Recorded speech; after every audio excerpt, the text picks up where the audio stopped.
Ordinarily in Kaitaia, when you take your coat off, hostilities are about to begin.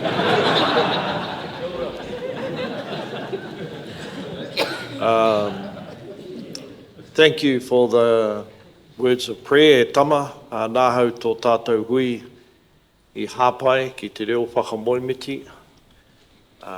Thank you also for those words of welcome. We've just come from Whakatohea, and I can assure you that today was not a day for skinny dipping in water. We've come from that area along with my colleagues because we made a difficult and quite a risky but worthwhile decision 4 or 5 years ago to invest in an area of the Bay of Plenty that had been passed by. You of the Bay of Plenty would know the sad history of that area, but as a consequence of the investment in that part of the Bay of Plenty and the additional decision that was made today, because the Crown is already a co-investor with private sector and with Whakatohea in the largest mussel farm that my leader was just referring to. Today we made an announcement to continue our financial investment in that mussel industry to the tune of $16 million.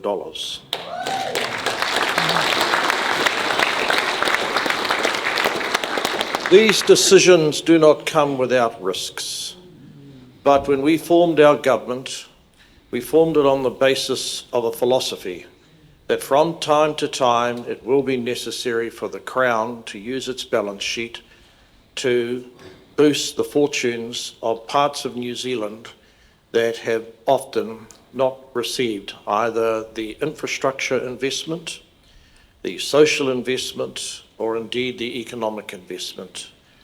Look, I want to acknowledge all the civic leaders today, and I thank you for binding together and identifying various objectives and priorities for Te Moana Toi, the Waiariki area, otherwise known as the Bay of Plenty, because time marches on. Next month it will have passed over 1 year since the election was held. So I strongly encourage the iwi leaders, our civic leaders, to bind together and identify those projects that can fit either co-investment, indeed debt or equity, and on rare occasions, and ladies and gentlemen, I have to express rare, grants from the $1.2 billion fund. A number of you will already know that putea has begun to flow in terms of money for stock banks. My leader and I share the views, I'm sure, Minister Todd and Tama and my other parliamentary colleagues. So many talk about climate change. So few actually spend real money on dealing with climate change.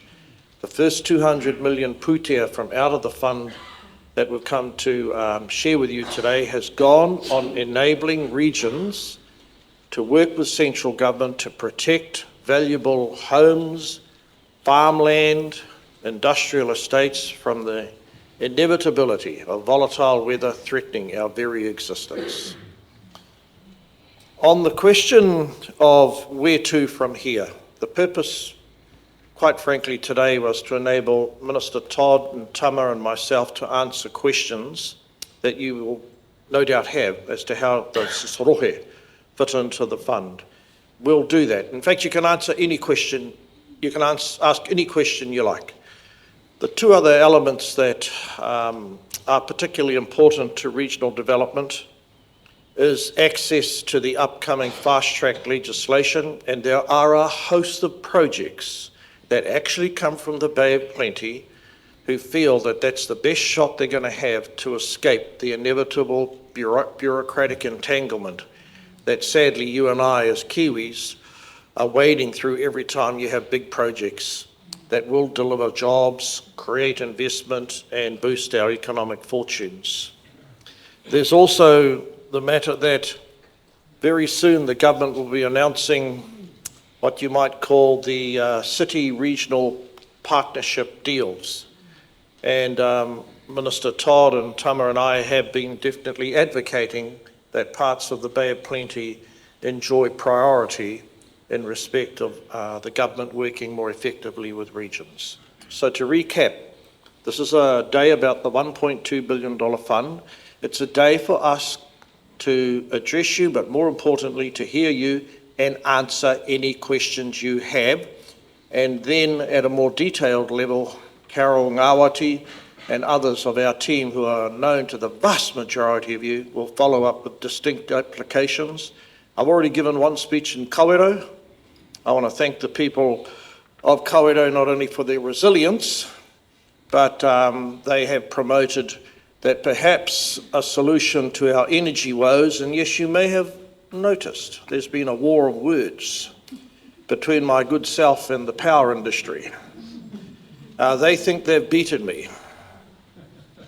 They've forgotten there's another election not very far away. And if I'm back, we'll see who laughs longest then. Of course, I will be back with your support. Thank you very much.